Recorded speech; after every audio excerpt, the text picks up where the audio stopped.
todos, boa noite a todos. Quando o Vitor me falou há 2 dias atrás que Divaldo não podia vir e que logo depois perguntou se eu pudesse substituí-lo, levei um susto. Mas bom, essas coisas acontecem na vida e aí nós temos que assumir, né? Uma vez que a gente põe a mão na charrua, não podemos olhar para trás. Então, mesmo que eu não tenha a cultura, a experiência de Divaldo, eu preparei alguma coisa nos 2 dias no intervalo, né, que eu vou apresentar para vocês agora sobre esse tema, Educação para a Paz. Eu queria também pedir desculpas a você, porque eu sou francês, nasci na França, então português não é minha língua materna. Posso ser que eu cometo alguns enganos, espero assim mesmo que vocês possam me entender. E meu português também, vocês talvez reconheceram, ele tem um sotaque do Nordeste do Brasil, né? Porque eu peguei isso lá com minha esposa, que é de Pernambuco. Então, agora vocês já sabem de tudo. Espero assim mesmo que vocês vão conseguir me entender. Então, esse tema é extremamente importante, principalmente na atualidade, como vamos ver. Para começar, uma palavrinha sobre o Movimento Espírita Internacional. Vocês já sabem que aqui em Portugal, em Algarve e em Portimão, por exemplo, tem grupos espíritas, né, que se federam geralmente a uma federação nacional, que no caso é a Federação Espírita Portuguesa, e essas federações nacionais se federam também numa federação internacional chamada Conselho Espírita Internacional, que hoje conta com 24 países membros, 24 associações nacionais representativas do movimento espírita que são membros. Estão localizados na maioria nas Américas, mas também há agora um número crescente na Europa, quase toda a Europa Ocidental já tem federações associadas ao Conselho Espírita Internacional. Vocês podem ver aqui o website. O que é importante também é no movimento espírita, o movimento associativo, né? Aqui não tem dinheiro, tudo é feito segundo os conselhos de Jesus, né? Dando gratuitamente o que gratuitamente recebemos. E tem outra característica, é que tentamos seguir o exemplo que Jesus mesmo nos deu quando lavou os pés dos apóstolos, e ele disse: quem quiser tornar-se grande entre vós, será este que vos sirva. Então, no movimento espírita é a mesma coisa. Quanto mais a gente sobe, ou num grupo, ou numa federativa nacional, ou numa federativa internacional, mais a gente tem o dever e a obrigação de servir. E é para isso que estamos aqui. Isso é diferente das organizações tradicionais, que são mais verticais e impositivas, onde o topo impõe o que deve fazer e não fazer, o que deve crer e não crer, as partes que estão mais embaixo. Mas no Conselho Espírita Internacional não é assim que funciona. Estamos tentando aplicar esse preceito de Jesus, que é relativamente novo na sociedade atual, né? Estamos mais acostumados à organização vertical. A base do Conselho Espírita Internacional está nas obras de Allan Kardec e nas outras obras que são condizentes com Kardec e que complementaram essa obra, como, por exemplo, Chico Xavier, ou nosso querido Divaldo Pereira Franco, ou Leon Denis, ou outros autores. Kardec, então, nasceu no dia 8 de outubro de 1804 em Lyon, num lugar que chama Rue Salat, e nessa rua vocês podem ver hoje esse monumento que foi erigido pela Prefeitura de Lyon, numa parceria com o Grupo Espírita de Niterói, que mandou fundir essa placa comemorativa. Esse monumento foi colocado lá na ocasião do centenário do nascimento, quer dizer, foi em 2000, bicentenário do nascimento, foi em 2005. E se vocês visitam Lyon, fica perto do Rio Rhône, vocês podem ver esse monumento. Como o tema hoje vai ser da educação, importante é notar sobre Kardec que ele estudou desde jovem numa escola famosa na Europa, que era a escola de Pestalozzi, que funcionava em Yverdon, na Suíça.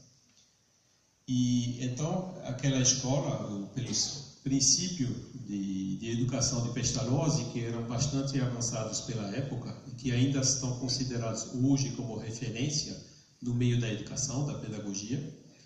Ele se inspirou de Rousseau, mas desenvolveu muito mais os métodos. Essa escola era muito famosa e juntou alunos de toda a Europa, inclusive o jovem Rivail, né, que foi enviado lá pela mãe e pela avó dele, que na realidade ele morava numa cidade chamada Bourg-en-Bresse, na França. Ele nunca morou em Lyon, nasceu em Lyon, mas morou em Bourg-en-Bresse, que fica entre Lyon e Genebra, mais ou menos, então não muito longe dessa escola de Yverdon. E o fato dele estudar nessa escola deu a ele uma grande abertura cultural e religiosa, porque ele tinha colegas que eram de vários países da Europa na época, né? Então alemães, russos, italianos, franceses, holandeses, etc., de várias religiões também. E isso fez que ele teve essa abertura cultural, que o ajudou muito depois, quando escreveu a codificação, pois ele escreveu ela de uma maneira que combina culturalmente com a maioria dessas culturas na Europa. Os princípios de educação de Pestalozzi, vocês podem ver resumido nessa citação dele, né? Onde ele diz que o amor é o eterno fundamento da educação. Então, a educação dele era baseada no amor. Ele realmente amava as crianças. Já naquela época, não tinha punições, nem, vamos dizer assim, escritas, e muito menos ainda punições ou castigos físicos, né? Ele realmente sempre criticou e se distanciou desse tipo de prática, porque a criança não aprende assim no castigo, ela aprende pelo amor e descobrindo ela mesma, pela observação dos fenômenos naturais, descobrindo as leis da natureza. E complementando, tem Bezerra de Menezes que disse: nas bases de todo o programa educativo, o amor é a pedra angular. Então, vocês podem ver que já tem um elo muito estreito entre educação e amor, como vamos desenvolver a seguir. Então, Rivail, quando chegou em Paris, escreveu o primeiro livro em 1823, quer dizer, tinha 19 anos apenas, de aritmética, aplicando já os princípios de Pestalozzi. Ele foi depois diretor de escola desde 1825, com 21 anos, né? Ele escreveu um plano para o governo francês para a melhoria da educação pública, e ele também traduziu, por exemplo, a obra de Fénelon, chamada Télémaque, para o alemão em 1830. Ele chegou em contato com os fenômenos espíritas a partir de 1855. Foi ali que a primeira vez ele viu o que se chamava na época uma mesa girante. E ele, como ele tinha esse sentido de observação dado pelo Pestalozzi, ele viu logo que ali não tinha nenhum artifício, que o fenômeno realmente era autêntico, que ninguém estava puxando, que não tinha fio para mexer a mesa, etc., convencido que ali tinha um fenômeno real. E a partir daí ele diz: esse efeito deve ter uma causa. A mesa dando respostas a algumas perguntas, ele deduziu também que, como tem um efeito inteligente, deve ter uma causa inteligente. E foi assim que ele começou a investigar essa fenomenologia espírita na época, e 2 anos depois ele escreveu o Livro dos Espíritos, que contém os princípios da doutrina espírita. É o livro que realmente tem o ABC. E se alguém pergunta a vocês, ou amigos, ou da família, se eu quiser saber alguma coisa de espiritismo, qual é o livro que eu devo começar? Não hesitem, é o Livro dos Espíritos, que realmente tem um ABC ali dentro, E aí você vai ver logo se a fruta está madura ou se não está, se a pessoa realmente já está pronta para entender e aceitar esses ensinamentos ou não. Em 1861 ele escreveu o Livro dos Médiuns, que é mais sobre a parte prática do espiritismo, né? Em parte experimental, em particular a mediunidade. Em 1864 ele escreveu o Evangelho segundo o Espiritismo, que contém as explicações das máximas morais do Cristo, né? De acordo com o que os espíritas vieram revelar, dizendo que eles não, que nem Jesus disse que não vinha destruir a lei, mas exemplificá-la, né? Cumpri-la. Os espíritos também confirmaram logo que a moral deles era exatamente a mesma que a que Jesus veio ensinar 2000 anos atrás. E em 1865 ele escreveu O Céu e o Inferno. Essa obra comemora esse ano os 150 anos do lançamento. É um livro também bem interessante, um pouco menos conhecido, mas ele ajuda muito a descodificar o que aprendemos nas religiões tradicionais, as noções de céu, de inferno, do diabo, dos anjos, se foram criados separados ou não, e etc. Né? E pela cultura, a educação que todos nós recebemos, a maioria de nós recebemos, né? A educação, no meu caso, que foi católica, isso realmente me deu os elementos para realmente entender o que é, o que não é, o que pode ser e o que não pode ser. E terminou em 1868 com a Gênese, que realmente contém o que eu chamo a quintessência do pensamento de Kardec. Foi a última obra que ele escreveu, e ali dentro vocês realmente podem tomar medida da profundidade dos raciocínios e do pensamento dele. Então, o Evangelho segundo o Espiritismo, eu estou mostrando aqui um quadro de Claude Monet. Penso que vocês conhecem, o famoso pintor impressionista. Pois, quando Kardec escreveu o Evangelho, em 1863, ele se isolou.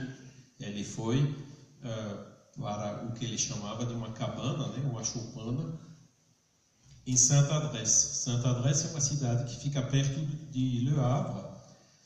E interessante que, naquela mesma época, esse pintor Claude Monet morava também em Sainte-Adresse e pintou uma choupana de Sainte-Adresse, perto de Le Havre. É por isso que eu mostro esse quadro para vocês, que lhes dá a ideia visual das condições nas quais Kardec escreveu esse livro. Vamos agora ao assunto. Então, a educação pela paz, para a paz no mundo. Eu vou mostrar algumas fotos da atualidade. Não vou demorar muito com as fotos não, porque penso que basta ligar a televisão e a gente vê muitas dessas coisas. Por exemplo, atentados, drogas, prostituição, fome, miséria, corrupção, ganância, né? Dinheiro, guerras e o que é pior ainda, guerras já feitas por crianças. Então, quando a gente vê tudo isso, a gente pode se perguntar: será que isso tem jeito? Como é que pode ser? Hoje, a gente até às vezes tem a impressão que a gente está voltando atrás, que a Terra não está evoluindo. Parece mais que às vezes ela dá umas recaídas, não é? Na realidade, não é bem assim. A particularidade de hoje, com as mídias, com principalmente a TV, com essas comunicações por satélites, etc., é que tem um foco muito maior nas coisas que acontecem. E quando a gente compara a época atual com a época da Idade Média, ou até épocas com a Revolução Francesa, ou outros acontecimentos assim, a gente vê que aconteceu coisas do mesmo gênero, talvez até pior, né? E que hoje a diferença é que a gente tem um foco maior, a gente como se estivesse num palco com essas TVs mostrando isso o tempo todo, né? Que pode dar essa impressão errada que a Terra não está avançando. Bom, há uma resistência, isso é claro, mas, por outro lado, os espíritos eles escreveram claramente também, pelo intermédio de Kardec, um capítulo que fica justamente na Gênese, que se chama Sinais dos Tempos, um capítulo 18 desse livro. E nesse capítulo, eles diziam já em 1868 que a doutrina espírita, né, vem nos revelar que são chegados os tempos marcados por Deus, e em que grandes acontecimentos vão se dar para a regeneração da humanidade. Essa famosa fase de transição que a Terra está passando de um mundo de expiação e de provas, que ele vem sendo desde alguns milênios, para um mundo de regeneração. E isso ficou confirmado também nas obras subsequentes, né? Principalmente do Chico Xavier.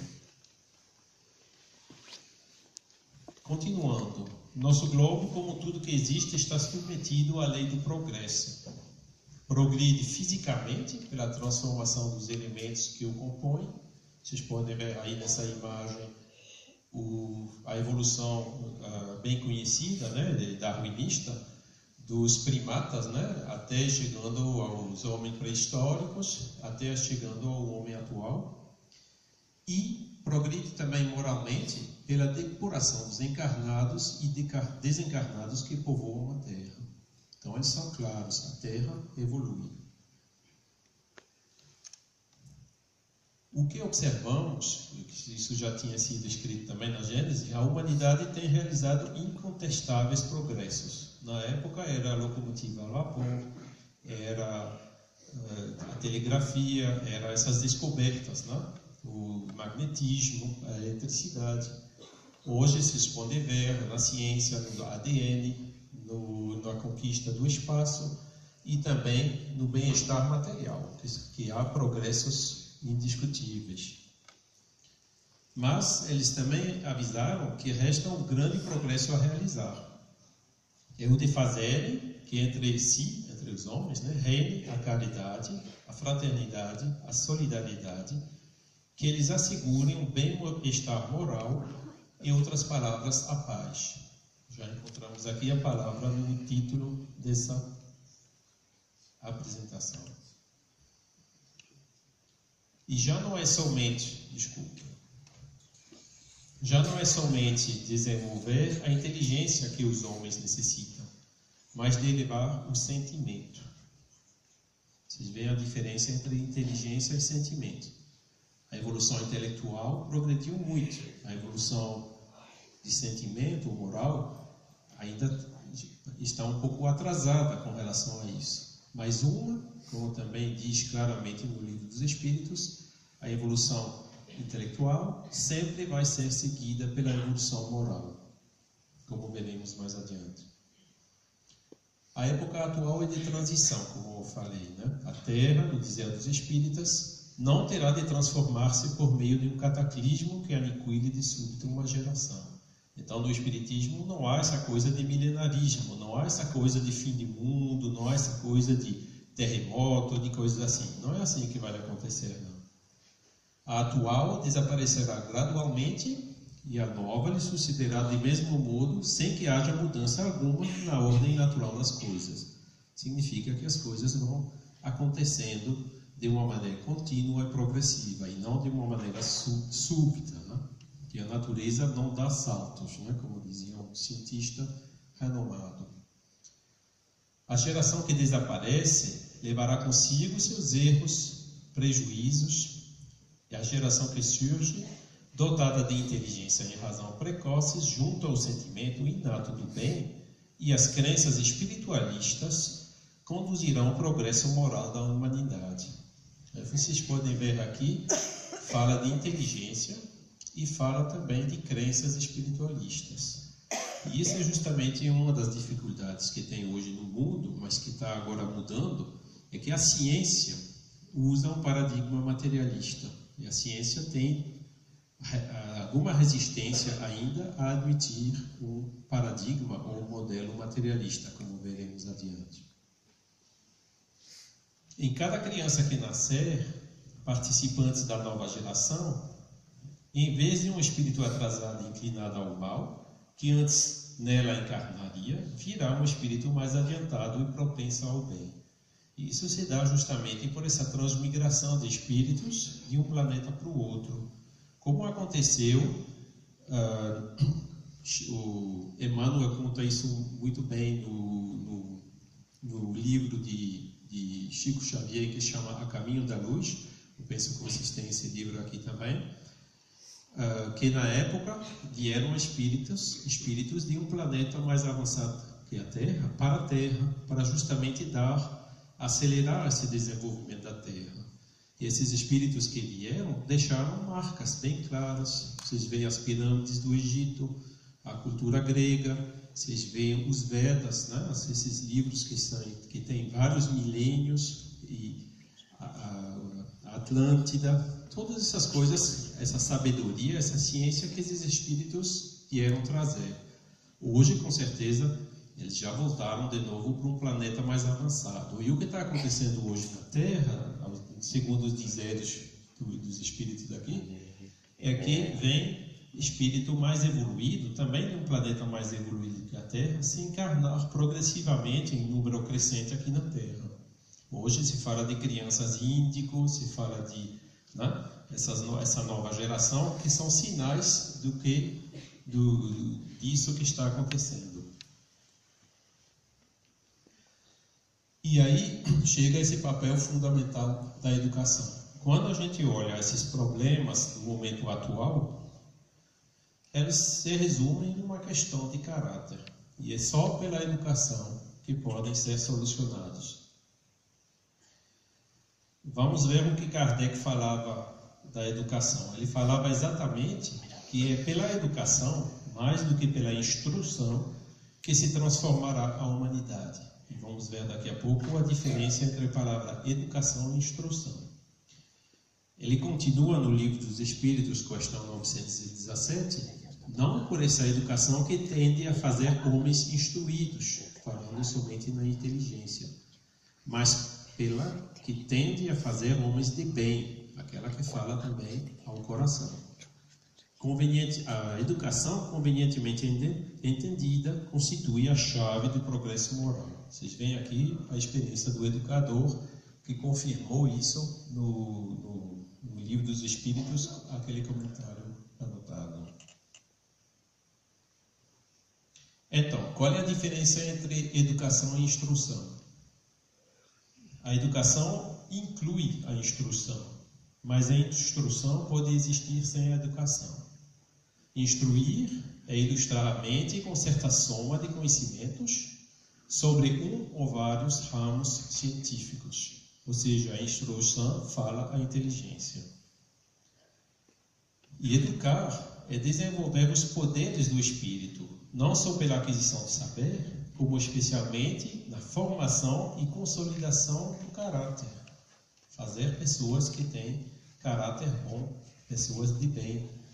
Entre os diversos aspectos do nosso desenvolvimento, é um fator vital em nossa busca de equilíbrio e evolução. E isso podemos ver ilustrado nessa balança, né? Onde vocês veem que de um lado tem a instrução, que é normalmente dada pela escola, e a educação, que, como veremos, é dada mais pela família, né? A instrução que desenvolve o talento e a educação que forma o caráter. E isso tudo se fará na educação integral que cobre os dois aspectos. Na França, não sei como é aqui no Portugal, mas na França a escola é dita laica, né? A laicidade da escola e do governo francês. Aquilo foi uma reação justamente para reduzir a dominação da igreja dentro da política e da sociedade, né? Mas o problema é que isso às vezes está sendo puxado demais, ou seja, a laicidade, que normalmente deve ser a abertura para todas as religiões, se torna uma espécie de uma omissão com relação até à educação moral ou à educação cívica. E na França ainda hoje existe um observatório de laicidade para justamente evitar que uma religião venha novamente a dominar a sociedade. E eles estão se dando conta que justamente essa omissão não é boa.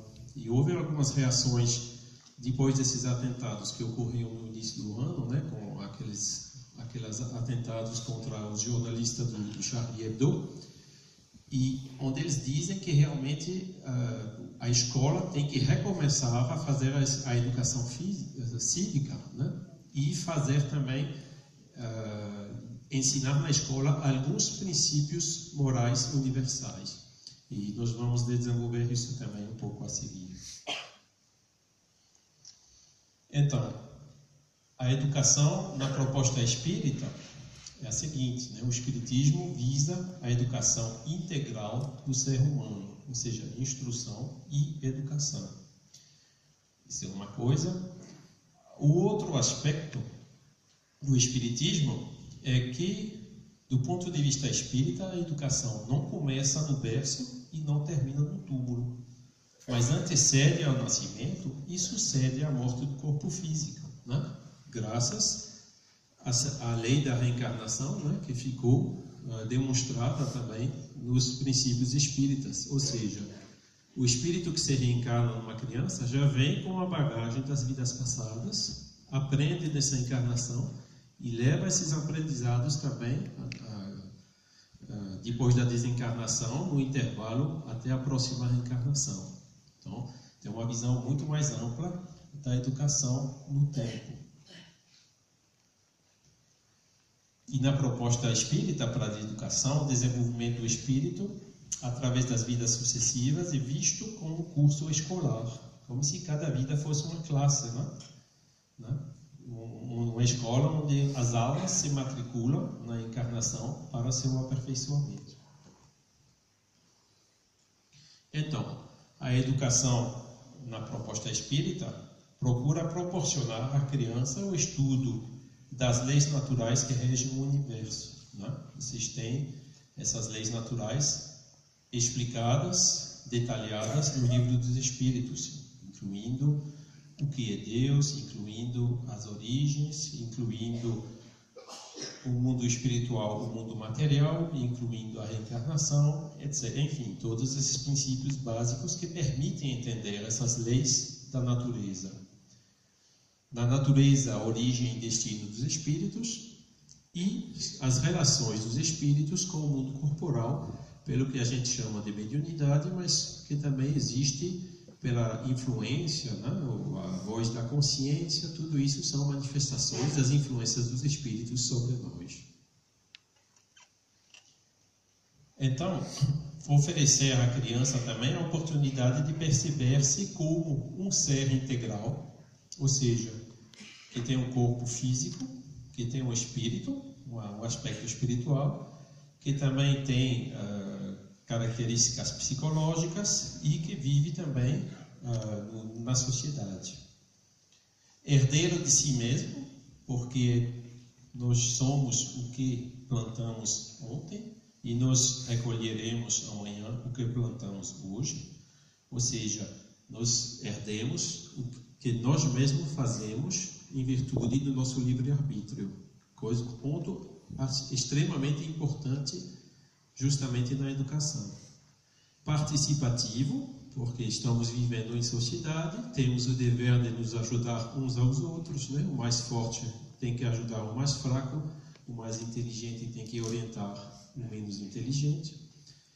E somos também agente de transformação, quer dizer, pela nossa ação, né, nós transformamos a sociedade que amanhã vai ser o que hoje faremos. Outro ponto muito importante explicado na doutrina espírita é qual é o papel da infância. Por que temos que passar por essa fase da infância, né? Essa inocência das crianças, etc. E as respostas são bem claras, né? A principal finalidade do espírito nascer criança outra vez é ser educado novamente. Como criança, a criança tem a oportunidade de receber uma nova educação, uma educação complementar pelos pais e também pela escola, pela família. E a função educativa da reencarnação, como nova oportunidade de refazer o destino, de aprendizagem diversas e de resgate das faltas passadas, porque a criança também vem com o que a gente às vezes chama de karma, embora eu não goste muito desse termo. Em Espiritismo a gente fala mais da lei de causa e efeito, né? A criança vem e com essa bagagem de faltas que ela cometeu, que vão dar efeito nas próximas vidas, né? Então, essa função educativa perderia o sentido se o espírito não retornasse a um corpo infantil. E é exatamente por causa desse estado de semiconsciência do espírito encarnado no corpo infantil que as barreiras nessa fase, as barreiras de defesa psíquicas estão neutralizadas. As crianças são que nem uma esponja, elas absorvem os conhecimentos, elas escutam o que a gente fala para ele, as orientações que a gente dá, as sementinhas que a gente vai semeando nas cabecinhas das crianças, elas vão entrar com mais facilidade do que depois na juventude ou na adolescência. Então é uma fase extremamente importante justamente na aprendizagem de uma criança. Muitos pais, principalmente na França, dizem: eu não vou dar educação religiosa ao meu filho ou minha filha, porque ele ou ela vai escolher mais tarde a religião que mais convier. Pois isso muitas vezes é um erro, porque não dando essa educação religiosa ou essa educação moral para os filhos, ela deixa de dar a eles essas sementinhas, esses recursos que a criança pode necessitar na vida dela. E se isso não acontecer, ela vai ter mais dificuldades para enfrentar, para poder resistir a todas as tentações que ela vai atravessar na vida. Mesmo que, se você dá essa educação à criança, não significa que ela vai continuar. Por exemplo, as crianças que têm uma educação espírita, nem sempre vai se tornar espírita, né? Ela vai depois, com o crescimento, com o desenvolvimento, usar o livre-arbítrio dela e escolher o caminho que ela preferir, isso de qualquer maneira. Mas se, quando você era jovem, vocês deram a ela essas orientações morais, são coisas que vão ficar gravadas na mente dela e que um dia ela vai poder precisar no caminho, né? No caminho evolutivo dela. Por isso que é tão importante não perder essa fase, principalmente nos 7 e 8 primeiros anos, para colocar essas sementinhas, né? Dar esses elementos para as crianças. E não se trata aí também de lavagem cerebral, de coisa assim, né? Porque um dos princípios fundamentais do Espiritismo é justamente o livre-arbítrio e o respeito do livre-arbítrio. E através do processo de esquecimento e renovação da vida, a criança pode construir uma nova personalidade, pode resgatar seus débitos, pode conviver com inimigos transformados em parentes e amigos, né? E dentro de uma mesma família vem, a maioria das vezes, espíritos que têm afinidade entre si, mas às vezes vem também espíritos que devem se perdoar uns aos outros. E não há procedimento mais eficiente para isso do que reencarnar como pai e filho, ou como mãe e filha, numa mesma vida, porque aí o instinto materno ele vai ajudar a apagar justamente essa inimizade de uma vida anterior.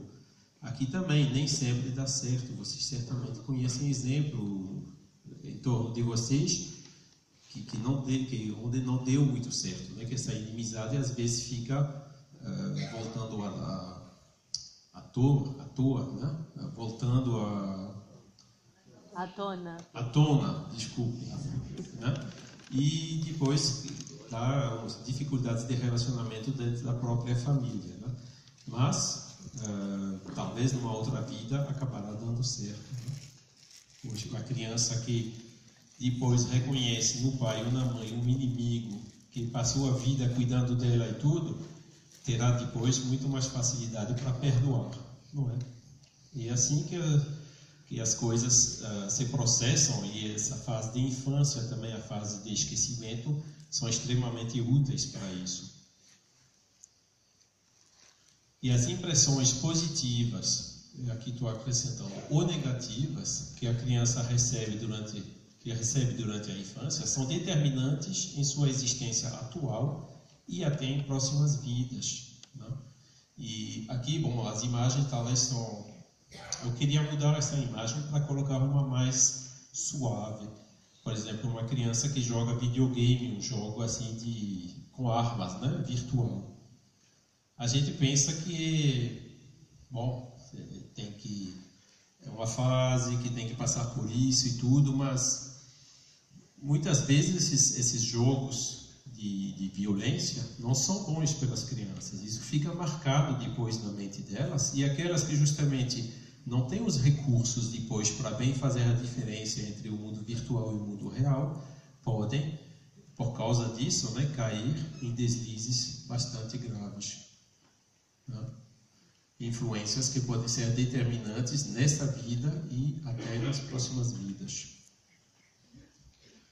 Então, quando terminou a criança, chega a adolescência, né? E no Brasil eles chamam às vezes de aborrecência. Não sei se usa isso aqui também. Bom, é um nome um pouco pejorativo, né? Porque a juventude, o jovem, já deixou de ser uma criança, mas ainda não é um adulto, né? E que no jovem ainda é possível corrigir ou compensar algumas falhas ou deficiências na infância, da educação, por exemplo. Mas no adulto, isso já se torna muito mais complicado. Então, mesmo nos jovens, a educação tem que continuar, mesmo que seja bem menos eficiente do que na criança quando é mais jovem. Agora, a família tem um papel fundamental nesse processo de educação, porque cabe aos pais a responsabilidade inicial da educação do espírito encarnado. É uma coisa que não se pode passar procuração ou delegar para outras pessoas, né? Não há dinheiro que lhes faculte a adquirir virtudes e valores que formam a estrutura dos homens do bem. A escola não vai nunca substituir a educação dos pais, né? Nunca vai substituir esse papel fundamental da família. Por isso que hoje, no meio espírita, quando trabalhamos nos grupos espíritas na infância e juventude, também se atende aos pais e às mães, encorajando justamente essas vidas em família, né? Aperte esse laço que diz a campanha, né? Porque é na família, mesmo que seja difícil, como vimos, como eu falei há pouco, ela tem um papel fundamental nesse processo da educação. Fora, os filhos se instruem e se ilustram. Em casa, porém, é que eles verdadeiramente se educam. Fora, eles ouvem o que fazer. E em casa, eles veem como se faz através da conduta de seus pais. E aqui vocês têm um outro aspecto fundamental da educação, é o exemplo. O que a criança vê, a criança faz. Eu sei que a vida não é fácil, né? Que às vezes todos nós temos defeitos, senão não estaríamos aqui na Terra, não, né? Mas, realmente, quando a gente tem criança, a gente tem que tomar cuidado o que a gente faz, o que a gente fala, as reações que a gente tem, né? Para evitarmos dar esse mau exemplo para as crianças, porque as crianças, acho que todos vocês são convencidos, elas imitam depois, né? Quando a gente tem um mau costume, como o pai, que é uma mãe, que a gente não consegue controlar, muitas vezes a criança pega, né? Pela mesma razão como falamos anteriormente. Então, o destino, Joana de Ângeles, né, que é a mentora de nosso querido irmão Divaldo, disse que o destino da sociedade está indissoluvelmente ligado ao destino da família, pois esta constitui a base, o alicerce onde se inicia a experiência da fraternidade universal. Assim, família é realmente a célula na qual os seres humanos, os espíritos encarnados, aprendem a viver em sociedade, aprendem a ser irmãos um dos outros, mesmo fora da família. Porque nós somos todos filhos do mesmo Pai, portanto, somos todos irmãos. Agora, o que ensinar às crianças? Como educar as crianças? Existe uma moral universal?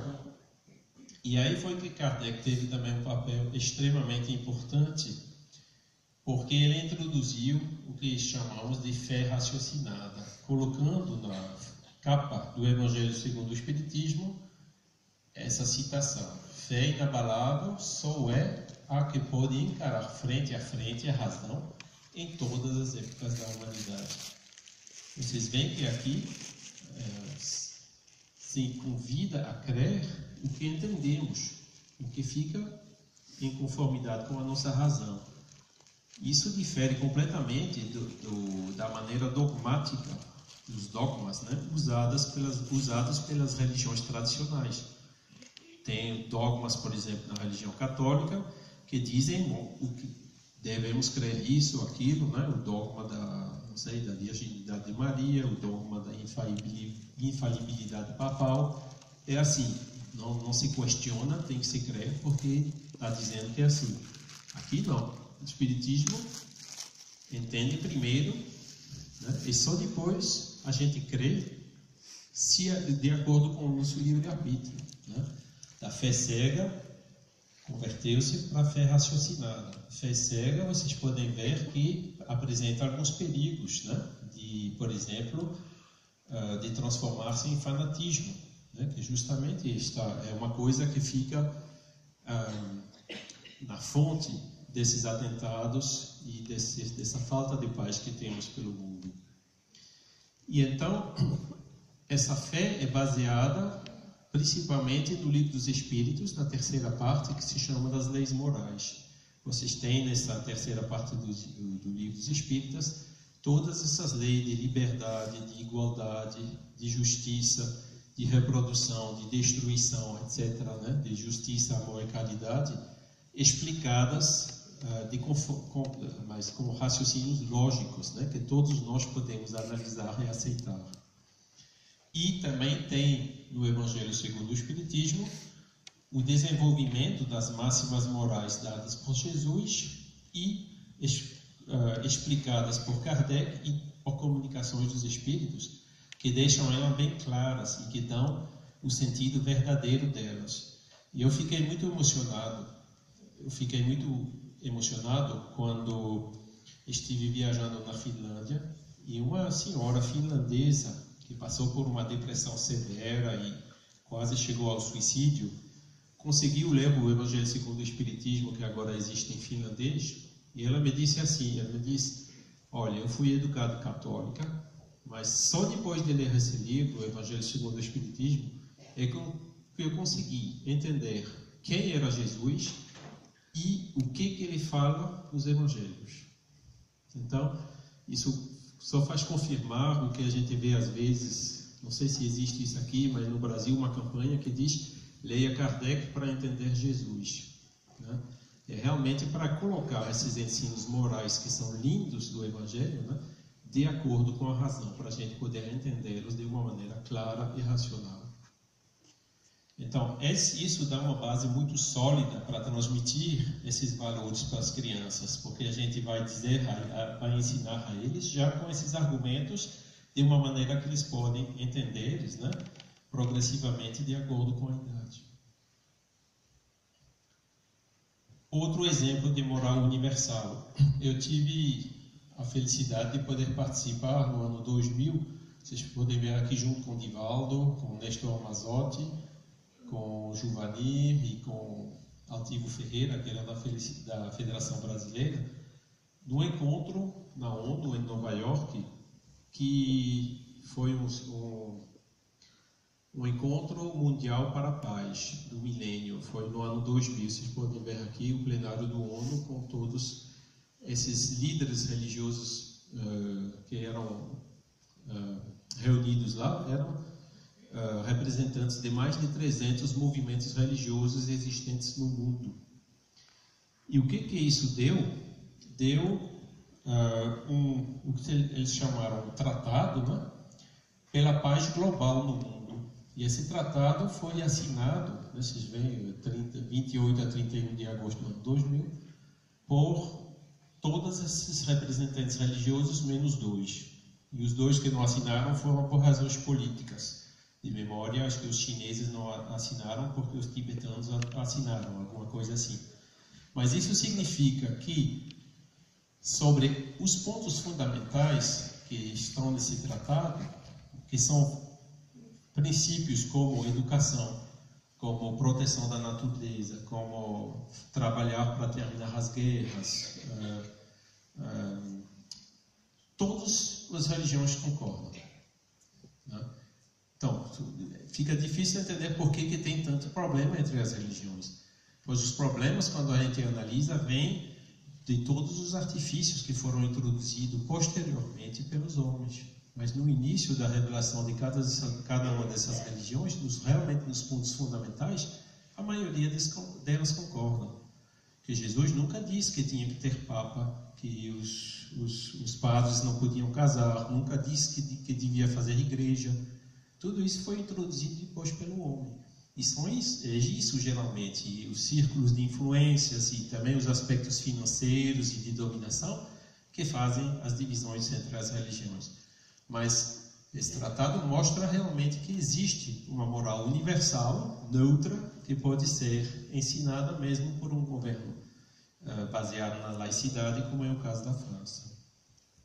E claro, vocês podem ver aqui um chamado à família e também o direito à educação das crianças, né, como um dos pontos fundamentais desse tratado, nos quais todas as religiões concordaram.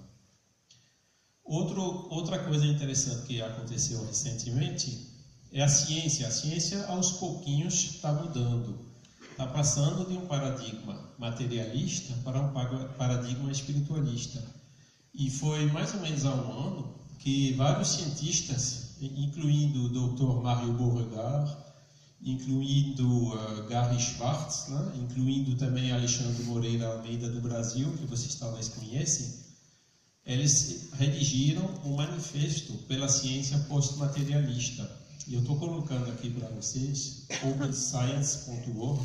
Se vocês procuram na Google, vocês vão achar com a maior facilidade. E realmente encorajo vocês a ler isso, porque aí realmente a gente vê esses cientistas de alto nível, PhD, né, reconhecidos mundialmente pelas obras e tudo, que afirmam de uma maneira muito clara que há outra coisa do que a matéria, que realmente o espírito existe. Essa é uma grande ideia, né? Essa mudança de paradigma, que fica encorajado principalmente pela Associação dos Médicos Espíritas Internacional, dirigida até janeiro desse ano pela doutora Marlene Nobre, que acho que vários de vocês conhecem, né?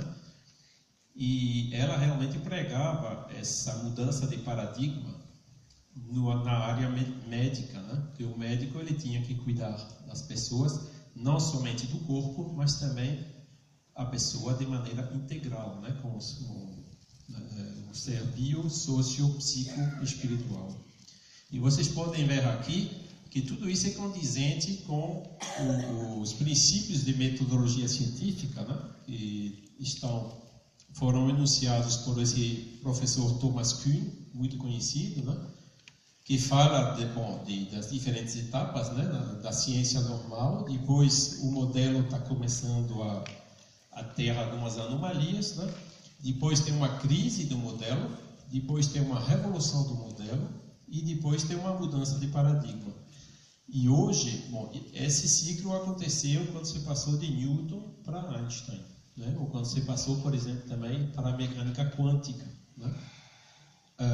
Esse mesmo tipo de ciclo está acontecendo hoje com relação à espiritualidade. Quer dizer, a ciência, aos pouquinhos, está vendo que tem algumas coisas que ela não consegue explicar somente pela matéria, inclusive as experiências de morte iminente, né, que é um dos fenômenos mais, como vamos dizer assim, um dos melhores fenômenos para provar que o corpo que está ali, com parada cardíaca, tudo, nada mais funciona, coração parado, eletroencefalograma também, completamente chato, não tem mais nada. E, enquanto isso, a pessoa tem percepção, memorização, né? Isso é uma prova. Explicar isso de uma outra maneira do que o espírito que sai desse corpo, que tem essas percepções e que depois volta, é muito difícil. E aos poucos essa mudança de modelo está acontecendo. Então estamos, espero, aproximando de uma fase de mudança de paradigma onde a ciência se adotará um paradigma espiritualista. Então, concluindo já, o homem será o que teremos feito da sua infância, porque serão elas que amanhã vão dirigir o mundo, que inclusive vão cuidar de nós quando seremos velhos e muitas vezes dependentes, né? Preparando também a Terra para a nossa futura reencarnação, né? E o futuro das crianças depende de nós hoje, né? Por que, Paras? Por que essa hesitação em educar-me? Por que não consagrar mais tempo? Por que não aproveitar esse momento fundamental justamente para colocar essas sementinhas, esses lindos valores nessas crianças hoje, né? É uma oportunidade que a gente não deve perder. E é por isso que o Conselho Espírita Internacional decidiu na reunião em Leiria, né, no ano passado, que 2015 seria o ano da infância, da juventude e da família, né, fazendo uma campanha a nível internacional sobre esse tema.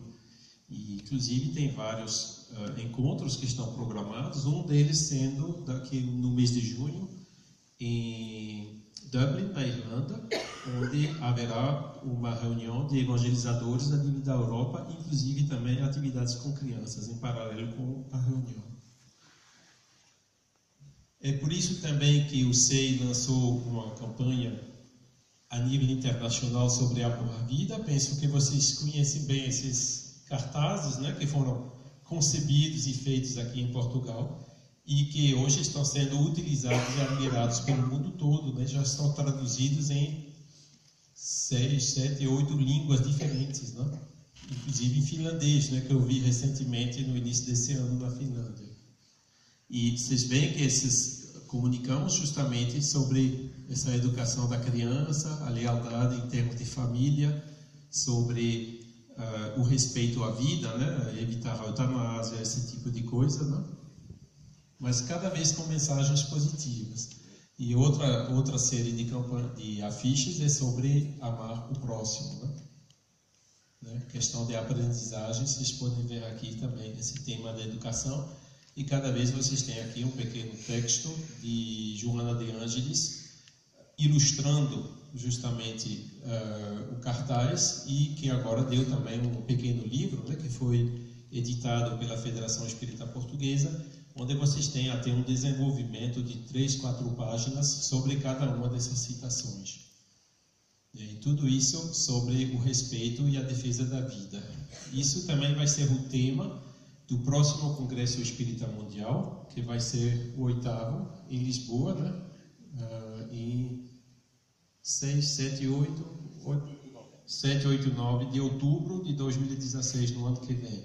E Vitor me disse, eu já fiquei positivamente surpreso, que já tem mais de 200 e tantos inscritos, e ainda falta 1 ano e meio, né, para esse evento acontecer. Então será realmente uma grande festa do espiritualismo pelo mundo, nessas terras acolhedoras e bonitas aqui de Portugal.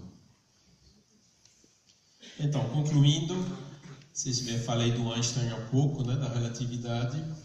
Ele já tinha sentido isso, né, porque ele disse, quando viu o que o homem estava fazendo da relatividade, né, antes da Segunda Guerra Mundial começou a desenvolver a bomba atômica, ele disse que a ciência sem religião é cega e a religião sem ciência é capenga.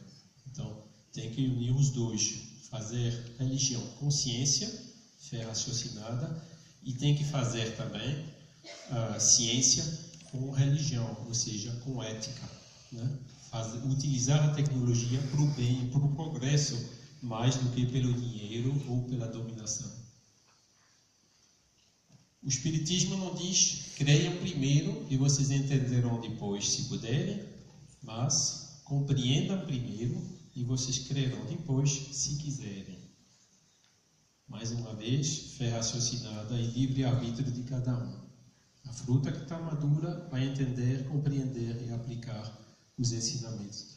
Aquela que não está madura vai amadurecer com o tempo.